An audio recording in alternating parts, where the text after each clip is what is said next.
Hello friends, welcome to IAS PCS केंद्र। Friends, इस video से हम मॉडर्न हिस्ट्री के लिए, आधुनिक भारत के लिए रिवीजन लेक्चर्स की शुरुआत करने जा रहे हैं। इसमें कंप्लीट मॉडर्न हिस्ट्री को कवर किया गया है, इंक्लूडिंग स्पेक्ट्रम। स्पेक्ट्रम के सभी कंटेंट्स को इंक्लूड करते हुए कंप्लीट मॉडर्न हिस्ट्री को तैयार किया गया है।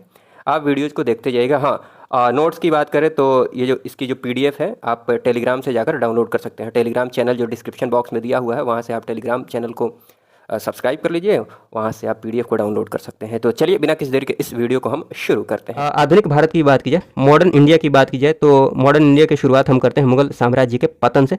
देखिए, मुगल साम्राज्य के पतन की बात की जाए तो मुगल साम्राज्य के पतन की प्रक्रिया जो है ये औरंगजेब के टाइम में ही शुरू हो जाती है। औरंगजेब के शासनकाल के दौरान ही शुरू हो जाती है। यहाँ पर मैंने लिख भी दिया है कि मुगल साम्राज्य के विघटन की जो प्रक्रिया है ये औरंगजेब के शासनकाल के दौरान ही शुरू हो जाती है। क्योंकि औरंगजेब की जो नीतियाँ होती है, धर्म को लेकर जो औरंगजेब की संकीर्ण नीतियाँ होती है, या फिर औरंगजेब जो दक्षिण की तरफ झुकाव बढ़ जाता है, दक्षिण की तरफ वो उलझ जाता है। देखिए, जो भी प्रमुख कारण हो सकते हैं मुगल साम्राज्य के पतन के, उन सबको हम लास्ट में पॉइंट वाइज डिस्कस कर लेंगे। अभी क्या करते हैं कि मुगल साम्राज्य के पतन के क्रम में जितने भी मुगल सम्राट आए, जितने भी मुगल शासक आए, जो कि एग्जाम पर्सपेक्टिव से काफ़ी इंपॉर्टेंट है, इसीलिए मैं बोल रहा हूँ, मुगल साम्राज्य के पतन के क्रम में जितने भी शासक आए उनको एक एक करके डिस्कस कर लेते हैं। उसके बाद लास्ट में मुगल साम्राज्य के पतन के जो भी प्रमुख कारण हैं उनको पॉइंट वाइज डिस्कस कर लेंगे। उसके बाद सारी चीज़ें क्रिस्टल क्लियर हो जाएंगी। आप मेरी बातों को समझ पा रहे होंगे।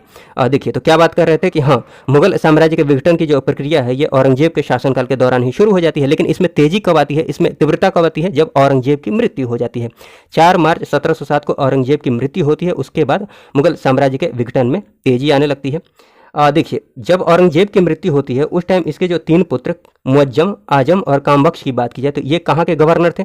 मुअज्जम की बात की जाए तो ये अफगानिस्तान में काबुल का गवर्नर था, आजम गुजरात का गवर्नर था, और कामबख्श की बात की जाए तो ये बीजापुर का गवर्नर था। इन तीनों में औरंगजेब की मृत्यु के पश्चात इन तीनों में उत्तराधिकार का युद्ध छिड़ जाता है। उत्तराधिकार की लड़ाई शुरू हो जाती है कि गद्दी पर कौन बैठेगा। लेकिन बात की जाए मुअज्जम की तो आपको पता है मुअज्जम को आप आगे क्या जानेंगे, बहादुर शाह प्रथम के नाम से जानेंगे, या फिर शाह आलम प्रथम के नाम से जानेंगे, या फिर आप जानते होंगे। मुअज्जम क्या करता है कि आजम का काम तमाम कर देता है जजाऊ के युद्ध में। ये मैंने यहाँ पर फ्लोचार्ट से दिखा दिया है। और कामबख्श की बात की जाए तो मुअज्जम जो है कामबख्श का काम तमाम कर देता है बीजापुर के युद्ध में, मार डालता है। यह फ्लोचार्ट से मैंने दिखा दिया है, आप नोट्स में आसानी से देख सकते हैं। देख लीजिए, यहाँ पर मैंने लिखकर दिखा दिया है, तो रिवीजन में आपको आसानी होगी, इसलिए मैंने ऐसे दिखाया है। हाँ, तो काम तमाम करने के बाद निश्चित रूप से गद्दी पर कौन बैठेगा? मुअज्जम बैठेगा, अर्थात बहादुर शाह प्रथम बैठेगा, या फिर शाह आलम प्रथम। ठीक, तीनों एक ही हैं। तो बहादुर शाह प्रथम की बात की जाए तो देखिए, इसका टाइम पीरियड जरूर ध्यान रख लीजिएगा। जितने भी मुगल सम्राट आएंगे, जितने भी अभी सम्राट आने वाले हैं, चाहे इसके पहले भी आप अगर मध्यकालीन भारत पढ़े हैं तो जो भी मुगल सम्राट है, टाइम पीरियड जरूर ध्यान रख लीजिएगा, काफ़ी फायदा होने वाला है। ऐसा नहीं कि टाइम पीरियड आपसे पूछ लेगा, लेकिन मैं आपको धीरे धीरे एक एक करके सारी चीज़ें बताऊंगा। आप फिलहाल क्या कीजिए, मेरी बात मानिए और टाइम पीरियड को जरूर ध्यान रख लीजिएगा। ठीक है, सारी चीज़ें बाद में आप समझ पाएंगे, काफ़ी फायदा होने वाला है इससे। तो बहादुर शाह प्रथम की बात की जाए तो इसका टाइम पीरियड क्या है? 1707 में ये गद्दी पर बैठता है, क्योंकि औरंगजेब की मृत्यु 1707 में होती है। 1707 में ये गद्दी पर बैठता है। कब तक रहता है? 1712 तक। ये क्या करता है? मराठों और राजपूतों के प्रति मैत्रीपूर्ण नीति को अपनाता है। क्योंकि देखिए, औरंगजेब की बात की जाए तो वो मराठों और राजपूतों के साथ मैत्रीपूर्ण नीति को नहीं अपनाता है। दक्षिण भारत की तरफ वो जैसे, मतलब वो दक्षिण भारत में जैसे ही उलझता है, उत्तर भारत की तरफ जो मराठा थे या फिर राजपूत की बात की जाए, ये चुनौती के रूप में उभरने लगते हैं मुगल साम्राज्य के लिए। ठीक, तो इसलिए क्या करता है बहादुर शाह प्रथम की बात की जाए तो ये क्या करता है, गद्दी पर बैठने के बाद मराठों और राजपूतों के प्रति मैत्रीपूर्ण नीति को अपनाने का प्रयास करता है। तो ये बात आप ध्यान रख सकते हैं, मैत्रीपूर्ण नीति को अपनाते हैं मराठों और राजपूतों के साथ। ये इतना इंपॉर्टेंट नहीं है। इंपॉर्टेंट ये है कि जोशुआ केटलार के नेतृत्व में एक डच प्रतिनिधिमंडल का बहादुर शाह के दरबार में आगमन होता है। कब? 1711 में जोशुआ केटलार, ये जरूर ध्यान रख लीजिएगा। जोशुआ केटलार आप नाम जरूर ध्यान रख लीजिएगा। जैसे देखिए, जिनको भी मैंने हाईलाइट किया है उन पर आप विशेष फोकस रखिएगा। जिनको हाईलाइट नहीं किया है उनको बस रिवीजन के क्रम में 1-2 नज़र देखते रहिएगा। अगर एग्जाम में उनसे संबंधित भी क्वेश्चन पूछा जाता है तो ऑप्शन देखकर चीज़ें ऑटोमेटिकली ध्यान में आ जाएंगी। बाकी जिनको हाईलाइट किया है उन पर आप विशेष फोकस रखिएगा। तो ये बात ध्यान रख लीजिएगा, जोशुआ केटलार डच। उसके बाद बहादुर शाह की बात की जाए तो बहादुर शाह को उपाधि दी जाती है, शाह बेखबर की उपाधि दी जाती है। किसके द्वारा? खफी खान के द्वारा। शाह बेखबर खफी खान के द्वारा। किसको? बहादुर शाह प्रथम को। तो ये बात आप जरूर ध्यान रख लीजिएगा। उसके बाद गद्दी पर कौन बैठेगा आपको देखें तो 1712 के बाद गद्दी पर बैठेगा जहांगीर शाह। 1712-13 इसका शासनकाल है। तो जहांगीर शाह का ये टाइम पीरियड भी ध्यान रख लीजिएगा, 1712-13 टाइम पीरियड ध्यान रख लीजिएगा। जहांगीर शाह की बात की जाए तो जुल्फ़िकार खान की मदद से ये गद्दी पर बैठता है। देखिए जुल्फ़िकार खान की बात करें, देखिए उस टाइम औरंगजेब की मृत्यु के पश्चात उस टाइम के जो भी अमीर व्यक्ति, जो भी कुलीन व्यक्ति थे या फिर सूबेदार थे, वो काफ़ी शक्तिशाली हो गए थे। मतलब वो जिसको चाहे गद्दी पर बिठा सकते थे, जिसको चाहे गद्दी से उतार सकते थे। वैसे ही जुल्फ़िकार खान की बात की जाए तो उस टाइम का काफ़ी अमीर व्यक्ति था। बात की जाए तो ये औरंगजेब का जो प्रधानमंत्री था ना, असद खान का पुत्र था जुल्फ़िकार खान। ठीक है, तो जुल्फ़िकार खान की मदद से, हाँ आगे ये अभी नहीं समझ रहे हैं तो आगे इनका नाम सुने होंगे, सैयद बंधुओं का नाम सुने होंगे, किंग मेकर। ठीक है ना, तो ये सूबेदार ही तो थे, सैयद बंधु, अब्दुल्ला खान, हुसैन अली। ठीक, तो किंग मेकर के रूप में इनको आप जानते हैं। तो वैसे ही जहांगीर जुल्फ़िकार खान की बात की जाए तो जुल्फ़िकार खान की मदद से जहांगीर शाह गद्दी पर बैठता है, जुल्फ़िकार खान को अपना प्रधानमंत्री नियुक्त करता है, वजीर नियुक्त करता है। और ये बात ध्यान रख लीजिएगा, इंपॉर्टेंट बात यह है कि आमेर के राजा जयसिंह को मिर्जा राजा सवाई की उपाधि प्रदान करता है कौन? जहांगीर शाह। और मिर्जा राजा सवाई की बात की जाए, इनको कहाँ का सूबेदार नियुक्त करता है? मालवा का सूबेदार नियुक्त करता है। तो ये बात भी आप ध्यान रख लीजिएगा। मारवाड़ के जो राजा थे अजीत सिंह, इनको महाराजा की उपाधि प्रदान करता है जहांगीर शाह। ठीक है, और इनको कहाँ का सूबेदार नियुक्त करता है? गुजरात का सूबेदार नियुक्त करता है। तो ये सारी बातें आप थोड़ा सा ध्यान रख लीजिएगा। जहांगीर शाह की बात की जाए तो इसकी एक प्रेमिका थी, उसका नाम क्या था? लाल कुंवर। तो ये नाम आप जरूर ध्यान रख लीजिएगा। और जहांगीर शाह को लंपट लापरवाह या फिर लंपट मूर्ख के नाम से जाना जाता है। तो ये इंपॉर्टेंट बात है, ये जरूर ही ध्यान रख लीजिएगा।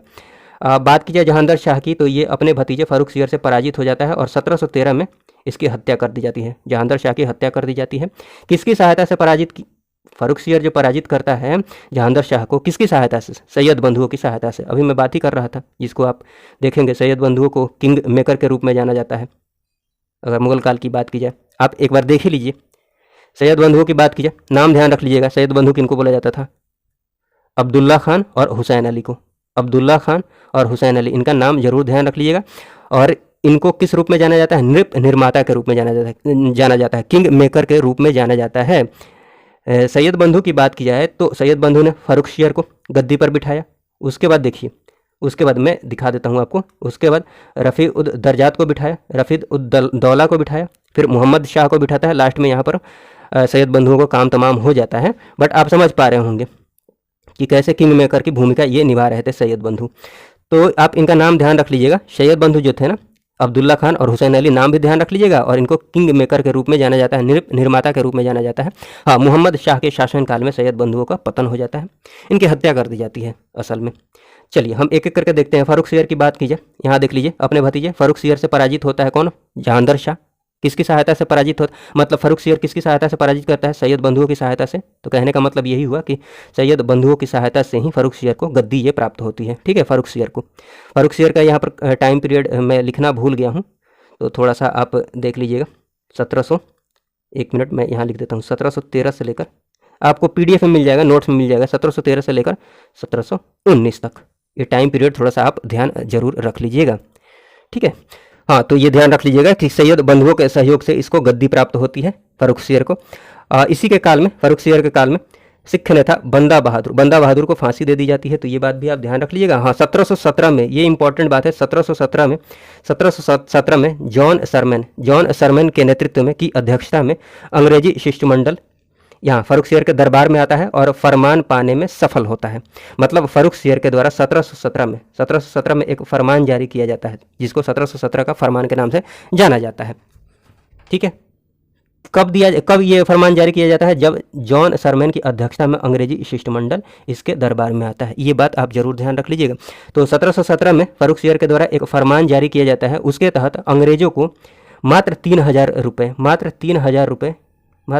रुपये वार्षिक कर के बदले बंगाल में शुल्क मुक्त व्यापार की सुविधा प्रदान की जाती है। बिना किसी टैक्स के शुल्क मुक्त व्यापार की सुविधा प्रदान कर दी जाती है। तो ये बात आप ध्यान रख लीजिएगा। फारूक सियर की बात की जाए तो इसको घृणित कायर के नाम से जाना जाता है। किस नाम से? घृणित कायर के नाम से जाना जाता है। तो ये इंपॉर्टेंट बात है, जरूर ध्यान रख लीजिएगा। अब देखिए, फारूक सियर की बात की जाए तो फारूक सियर को देखिए, यहाँ पर गद्दी पर इन्होंने बिठाया है, सैयद बंधुओं ने फारूक सियर को गद्दी पर बिठाया है। यहाँ देख लीजिए, सैयद बंधुओं द्वारा फारूक सियर की हत्या कर दी जाती है मराठों की सहायता से। ठीक है, हत्या करा दी जाती है किसकी सहायता से? मराठों की सहायता से फारूक सियर की। मतलब गद्दी पर बिठाया भी, उतार भी दिया। समझ रहे हैं ना? चलिए उसके बाद बात करते हैं। उसके बाद काफ़ी कम टाइम के लिए ये बंदा आता है, जिसका नाम क्या है? रफ़ी उद दरजात। काफ़ी छोटा टाइम पीरियड है। 1719 में ये आता है, देख लिया 28 फरवरी से 4 जून। ये याद रखना जरूरी नहीं है, बट लिखा इसलिए है ताकि आप समझ पाएं कि ये सबसे कम समय तक शासन करने वाला मुगल बादशाह है। तो ये इंपॉर्टेंट बात है, सबसे कम समय तक शासन करने वाला जो मुगल बादशाह है वो कौन है? रफ़ी उद दर्जात। रफ़ी उद दर्जात ये भी सैयद बंधुओं की सहायता से ही बादशाह बनता है, गद्दी पर बैठता है रफ़ी उद दर्जात, बट सबसे कम समय तक शासन करता है। असल में इसकी एक बीमारी के कारण मृत्यु हो जाती है। तो ये बात आप ध्यान रख लीजिएगा कि सबसे कम समय तक शासन करने वाला जो शासक है, मुगल शासक, कौन सा है? रफ़ी उद दर्जात। उसके बाद आता है रफ़ी उद दौला। रफ़ी उद दौला, तो इसकी बात की जाए तो इसको भी सैयद बंधुओं द्वारा सिंहासन में बिठाया जाता है। तो ये बातें तो याद करने वाली अब है नहीं, आप समझ ही गए होंगे इन सारी बातों को। इसकी भी मृत्यु हो जाती है बीमारी के कारण, तो ये भी काफ़ी टाइम तक तो गद्दी पर नहीं बैठता है, बट ये जरूर ध्यान रख लीजिएगा रफ़ी उद दर्जात जो है ना, ये सबसे कम समय तक शासन करने वाला मुगल बादशाह है। उसके बाद देखिए रफ़ी उद दौला के रफ़ी उद दौला की मृत्यु के पश्चात कौन आता है? मुहम्मद शाह। मुहम्मद शाह, ये टाइम पीरियड जरूर ध्यान रख लीजिएगा, 1719 से 48 तक। 1719 से 48 तक ये टाइम पीरियड है मुहम्मद शाह का। मुहम्मद शाह की बात की जाए तो ये जजिया को अंतिम रूप से समाप्त करता है। कब? 1720 में। जजिया क्या होता है? जजिया एक टैक्स है, एक कर है जो गैर मुस्लिमों को देना पड़ता है मुस्लिम राज्य में रहने के लिए। मुस्लिम राज्य में रहने के लिए जो टैक्स दिया जाता था उस टाइम, उसको जजिया बोला जाता था। जजिया कर, जजिया टैक्स। तो उसको अंतिम रूप से समाप्त किया जाता है मुहम्मद शाह के द्वारा 1720 में।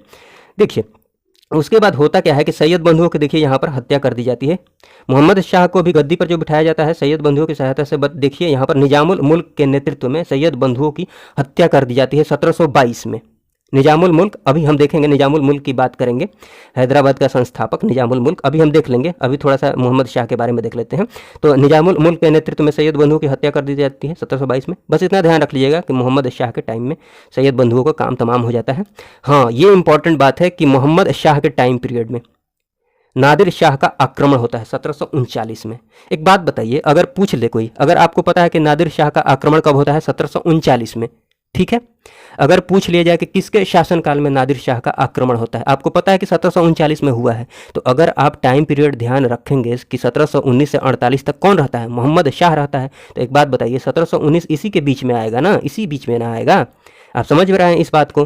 तो अलग से रटना नहीं पड़ेगा कि नादिर शाह का आक्रमण जो हुआ था वो मोहम्मद शाह के काल में हुआ था। ये अलग से रटने की जरूरत नहीं है, टाइम पीरियड खाली ध्यान रखते हैं तो काम हो जाएगा। 1739, अगर आपको पता है कि नादिर शाह का आक्रमण 1739 में होता है तो आराम से इसमें फिट कर लेंगे कि हाँ, मोहम्मद शाह जो था वो 1719 से 48 तक था, इसका मतलब मोहम्मद शाह के शासनकाल में नादिर शाह का आक्रमण हुआ था। ठीक, आप इस बात को समझ पा रहे होंगे। एक और एग्जाम्पल से आगे समझाऊंगा, थोड़ा सा पेशेंस रखिएगा। तो नादिर शाह का आक्रमण होता है 1739 में, ठीक है। मोहम्मद शाह इसमें क्या होता है? पराजित होता है। करनाल का जो युद्ध होता है, करनाल में युद्ध होता है, करनाल हरियाणा, करनाल में युद्ध होता है, यहाँ पर मोहम्मद शाह पराजित होता है। उसके बाद अर्थात मोहम्मद शाह को पराजित करने के बाद तख्ते ताउस, जिसको मयूर सिंहासन के नाम से भी जाना जाता है, शाहजहां द्वारा निर्मित तख्ते ताउस की बात की जाए, और हाँ साथ में कोहिनूर हीरा, मतलब एग्जाम पर्सपेक्टिव से जो इंपॉर्टेंट बात है, तख्ते ताउस और कोहिनूर हीरा की बात की जाए तो इसको कौन लेकर चला जाता है? नादिर शाह, फारस लेकर चला जाता है, क्योंकि फारस का ये शासक होता है। बाकी ये तख्ते ताउस और कोहिनूर हीरा जरूर ध्यान रख लीजिएगा। करनाल के युद्ध में मोहम्मद शाह को पराजित करने के बाद नादिर शाह जो है ये तख्ते ताउस और कोहिनूर हीरा को लेकर चला जाता है। मान लीजिए आपसे कोई क्वेश्चन पूछता है कि वो अंतिम मुगल बादशाह कौन था जो तख्ते ताउस पर बैठा था, मतलब तख्ते ताउस पर बैठने वाला अंतिम मुगल बादशाह कौन था, तो इसको रटने की जरूरत थोड़ी है। अगर आपको पता है कि नादिर शाह का आक्रमण 1739 में हुआ था, ठीक है, अगर आपको टाइम पीरियड पता है कि मोहम्मद शाह की बात कर ली जाए तो इसका जो टाइम पीरियड था 1719 से लेकर 1748 तक का था, तो आप आराम से समझ जाएंगे कि 1739 में चूंकि नादिर शाह का आक्रमण हुआ था तो तख्ते ताउस पर बैठने वाला अंतिम मुगल बादशाह कौन हो सकता है? मोहम्मद शाह ही हो सकता है। और असल में इसी को पराजित करके तख्ते ताउस और कोहिनूर हीरा को ले गया था, साथ में और भी चीज़ें ले गया था, बट एग्जाम पर्सपेक्टिव से जो इंपॉर्टेंट बात है तख्ते ताउस और कोहिनूर हीरा जरूर ध्यान रख लीजिएगा। और अंतिम मुगल बादशाह कौन था तख्ते ताउस पर बैठने वाला? मोहम्मद शाह। और उसके बाद मोहम्मद शाह के बारे में बात की जाए तो ये बात आप ध्यान रख सकते हैं, पढ़ सकते हैं कि अधिकतर समय ये पशु युद्ध देखने में व्यतीत करता था और रंगीला नाम से ये प्रसिद्ध था। रंगीला नाम से कौन प्रसिद्ध था? मोहम्मद शाह। इंपॉर्टेंट बात है, जिनको भी हाईलाइट किया है वो सारी बातें इंपॉर्टेंट है, तो जरूर ध्यान रख लीजिएगा। और इसके शासन में बात की है तो इसके शासन में हिजड़ों तथा महिलाओं के एक वर्ग का प्रभुत्व था, तो ये बस आप ध्यान बस पढ़ सकते हैं, बहुत इंपॉर्टेंट नहीं, बट एक नज़र देख लीजिएगा, कभी क्वेश्चन इससे संबंधित आ जाए तो ऑप्शन देकर चीज़ें याद आ जाएंगी, ठीक है। रिवीजन के क्रम में एक दो नज़र देखते रहिएगा। हाँ, यहाँ पर निजामुल मुल्क की बात आई थी तो यहाँ पर देख लेते हैं, नोट करके मैंने उस बात को लिख दिया, उसके साथ और भी इंपॉर्टेंट बात है उनको भी लिख दिया है। जैसे हैदराबाद के स्वतंत्र राज्य की स्थापना किसके द्वारा की जाती है? निजामुल मुल्क, जिसको चिनकलिज खां के नाम से भी जाना जाता है। तो ये इंपॉर्टेंट बात है, जरूर ध्यान रख लीजिएगा। वैसे ही अवध की बात की जाए तो अवध की जो स्थापना होती है, अवध को स्वतंत्र सत्ता के स्वतंत्र राज्य के रूप में स्थापित जो किया जाता है, किसके द्वारा किया जाता है? शहादत खान। तो ये ध्यान रख लीजिएगा, अवध की स्थापना शहादत खान के द्वारा और बंगाल की स्थापना मुर्शिद कुली खान के द्वारा। स्वतंत्र सत्ता की स्थापना की जाती है अवध और बंगाल की शहादत खान और मुर्शिद कुली खान के द्वारा। तो ये सारी बातें हैं, आप जरूर ध्यान रख लीजिएगा। उसके बाद अहमद शाह की बात की जाए, इसके बाद मतलब मोहम्मद शाह के बाद कौन आता है? अहमद शाह। इसका टाइम पीरियड क्या है? 1748 से लेकर 1754 तक। इस टाइम में क्या होता है? अहमद शाह जो अब्दाली था वो 5 बार भारत पर आक्रमण करता है, कुल 7 बार आक्रमण किया था। अहमद शाह अब्दाली की बात की जाए, अहमद शाह अब्दाली की बात की जाए तो कुल 7 बार आक्रमण करता है, बट 5 बार अहमद शाह के काल में ही आक्रमण करता है। 5 बार जो आक्रमण होता है वो इसी के काल में होता है। किसके काल में? अहमद शाह के काल में ही। मतलब दोनों नाम सेम सेम ही दिख रहा है, तो इसको याद रखने में आपको कोई प्रॉब्लम होगी नहीं, ठीक है। हाँ, उसके बाद बात करते हैं 54 के बाद कौन आता है? 1754 से 59 तक कौन रहता है? आलमगीर द्वितीय, आलमगीर सेकंड। देखिएगा इसका टाइम पीरियड देखिएगा, 1754 से 59। यहाँ पर मैंने बहुत इंपॉर्टेंट घटनाएं यहाँ पर हुई नहीं, महत्वपूर्ण घटनाएं नहीं हुई है एग्जाम पर्सपेक्टिव से, बट एक महत्वपूर्ण घटना है जो यहाँ पर लिखा जा सकता है उस घटना को, बट मैंने लिखा नहीं है, आप पर छोड़ दिया है, या छोड़ने की बात ही नहीं है। वो जो महत्वपूर्ण घटना है उसको अलग से ही पढ़ना है। 1717 का जो प्लासी का युद्ध होता है, प्लासी का युद्ध हम अलग से पढ़ेंगे। तो एक बात बताइए, अगर पूछ लिया जाए कि 1717 या फिर ये ना डेट, ये ईस्वी ना दे, बोले कि प्लासी का जो युद्ध हुआ था वो किस मुगल बादशाह के शासनकाल के दौरान हुआ था, तो बताइए। अगर आपको पता है कि प्लासी का युद्ध 1717 में हुआ था, ये तो पता ही होगा आपको।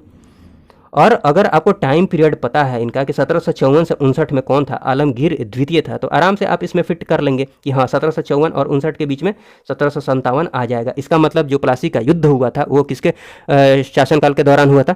कौन से मुगल बादशाह के शासनकाल के दौरान हुआ था? आलमगीर द्वितीय। इसलिए मैंने टाइम पीरियड आपको बताया है।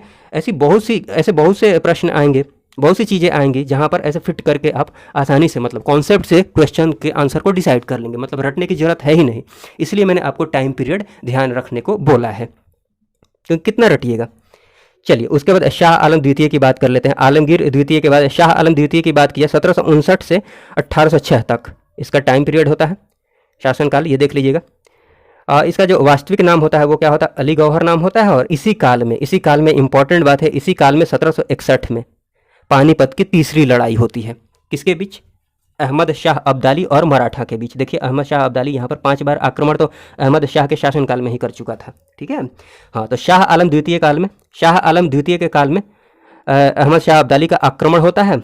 और पानीपत की तीसरी जो लड़ाई होती है किनके बीच होती है? मराठों और अहमद शाह अब्दाली के बीच में। मराठा और अहमद शाह अब्दाली के मध्य तीसरी लड़ाई होती है पानीपत की, जिसमें मराठा पराजित होते हैं। तो ये बात ध्यान रख लीजिएगा। तीसरी लड़ाई जो हुई 1761 में हुई अहमद शाह अब्दाली और मराठा के बीच में, जिसमें मराठा पराजित हुए थे, ठीक है। तो ये सारी बातें हैं। उसके बाद जो शासनकाल आता है अकबर द्वितीय का, अकबर द्वितीय का शासनकाल आता है 1806 से लेकर 1837 तक। टाइम पीरियड आप जरूर ध्यान रख लीजिएगा। और ये बात ध्यान रख लीजिएगा कि अंग्रेजी संरक्षण में बनने वाला हिंदुस्तान का प्रथम बादशाह था कौन? अकबर द्वितीय। हाँ, ये इंपॉर्टेंट बात है। इंपॉर्टेंट बात ये है कि राजा राम मोहन राय को राजा की उपाधि किसने दी थी? अकबर द्वितीय नहीं दी थी। उसके बाद उनका नाम क्या हो गया था? राजा राम मोहन राय, ठीक है। और इसी अकबर द्वितीय ने ब्रिटिश सम्राट विलियम फोर्थ के दरबार में भेजा था किसको? राजा राम मोहन राय को। तो ये बात भी ध्यान रख लीजिएगा। 1830 में भेजा था राजा राम मोहन राय को ब्रिटिश सम्राट विलियम फोर्थ के दरबार में। उसके बाद बात करते हैं अंतिम मुगल बादशाह बहादुर शाह द्वितीय, जिसको बहादुर शाह जफर के नाम से आप जानते हैं। ये अंतिम मुगल बादशाह थे। इनको बिना साम्राज्य का सम्राट बोला जाता है, क्योंकि देखिए ईस्ट इंडिया कंपनी जो थी, ईस्ट इंडिया कंपनी की ओर से इनको प्रति माह 1 लाख रुपए पेंशन दिया जा रहा था। इनको बिठा ही दिया गया था, एक तरह से देखा जाए नाम मात्र के ये शासक थे, ठीक है। हाँ, ये बात ध्यान रख लीजिएगा। बहादुर शाह की बात की जाए, चूँकि कविता शायरी करते थे तो इनका जो तखल्लुस है, उपनाम जो है जफ़र है, बहादुर शाह जफ़र के नाम से ये जाने जाते हैं। तो इनके जो कविता के शिक्षक थे वो कौन थे? इब्राहिम जौक और असद उल्लाह खां गालिब। मतलब गालिब के नाम आप जानते ही होंगे। तो गालिब और इब्राहिम जौक जो थे ये कविता के शिक्षक थे इनके। तो ये बात ध्यान रख लीजिएगा। इनके आध्यात्मिक जो निर्देशक थे वो कौन थे? हसन अस्करी। उसके बाद होता क्या है कि 1857 की क्रांति जब होती है तो 1857 की क्रांति का नेतृत्व ये दिल्ली से करते हैं बहादुर शाह जफर, दिल्ली से नेतृत्व करते हैं। उसके बाद अंग्रेजों द्वारा दमन कर दिया जाता है। दमन करने के पश्चात इनको गिरफ्तार करके रंगून भेज दिया जाता है। यहाँ पर इनकी मृत्यु हो जाती है 1862 में। बहादुर शाह द्वितीय अर्थात बहादुर शाह जफर की कहाँ पर मृत्यु होती है? रंगून में मृत्यु हो जाती है। तो ये सारी बातें आप जरूर ध्यान रख लीजिएगा। उसके बाद हम लास्ट में मुगल साम्राज्य के पतन के जो प्रमुख कारण हैं उनको एक एक करके देख लेते हैं। इन पॉइंट्स को आप देख लीजिएगा। स्टेटमेंट्स वाले अगर क्वेश्चन पूछे जाते हैं अच्छे क्वेश्चन तो उनमें ये सारी बातें आपको मदद करेंगी। और जैसे औरंगजेब की नीतियों को आप देख सकते हैं। औरंगजेब की जो नीतियाँ थी ये मुगल साम्राज्य के पतन का कारण बनी। जैसे औरंगजेब की जो धार्मिक नीतियाँ थी ना, जो संकीर्ण धार्मिक नीतियाँ थी, धर्म के प्रति वो काफ़ी दूसरे धर्म के प्रति काफ़ी असहिष्णु था। मंदिर को तोड़कर मस्जिद का निर्माण करना, ऐसी गतिविधियाँ, या फिर दक्कन आदि की जो नीतियाँ थी। दक्षिण भारत में वो काफ़ी उलझ गया था। दक्षिण भारत में दक्कन की तरफ काफ़ी उलझ गया था। उस क्रम में जो मराठा थे या फिर जो राजपूत थे उत्तर भारत की तरफ, उत्तर भारत में ये चुनौती के रूप में उभर कर सामने आते हैं। कौन? मराठा और राजपूत। ठीक, तो ये सारी बातें मैं पहले भी बता चुका हूँ। उसके बाद बात की जाए तो कमज़ोर उत्तराधिकारी, मतलब औरंगजेब के बाद जितने भी शासक आते हैं कमज़ोर होते हैं। जितने भी उत्तराधिकारी आए हैं काफ़ी कमज़ोर हुए हैं, आप देखे भी हैं। कोई भी उनको उठा दे रहा है, कोई भी बिठा दे रहा है गद्दी पर। ठीक है, चलिए। उसके बाद उत्तराधिकार की लड़ाई तो काफ़ी बढ़ी जाती है, ये सब देख ही चुके हैं। उत्तराधिकार के स्पष्ट एवं सुनिश्चित कोई भी नियम नहीं था, नियम का अभाव था। ठीक है, स्पष्ट एवं सुनिश्चित नियम का अभाव था, ये बात आप ध्यान रख लीजिएगा। उसके बाद जो मुगल सेना है या फिर कुलीन जो वर्ग है उसका क्षय हो जाता है, क्योंकि कोई भी शासन चल रहा है, कोई भी राजा है तो उसके अगल बगल अच्छे प्रधानमंत्री होने चाहिए ना, अच्छा वजीर होना चाहिए, अच्छे मंत्री होने चाहिए जो उसके शासन को अच्छे से चला सके। ठीक है, तो मुगल सेना या फिर मुगल वर्ग का क्षय होने लगता है। दरबार की बात की जाए तो दरबारी प्रतिस्पर्धा एवं शत्रुता बढ़ने लगती है। आप देख ही रहे हैं, जैसे सैयद बंधु की बात की जाए तो वो राजा बना भी रहे हैं, उसके बाद समय आने पर हत्या भी करवा दे रहे हैं। ठीक है, तो दरबारी जो प्रतिस्पर्धा है ये काफ़ी बढ़ जाती है। मराठा चुनौती, ये मैं बता चुका हूँ। मराठा और राजपूतों की चुनौती बढ़ जाती है। आर्थिक संकट उत्पन्न हो जाता है, निश्चित रूप से निरंतर युद्ध की वजह से आर्थिक संकट उत्पन्न होगा। कृषि का जो विकास था उसकी भी गति स्थिर थी।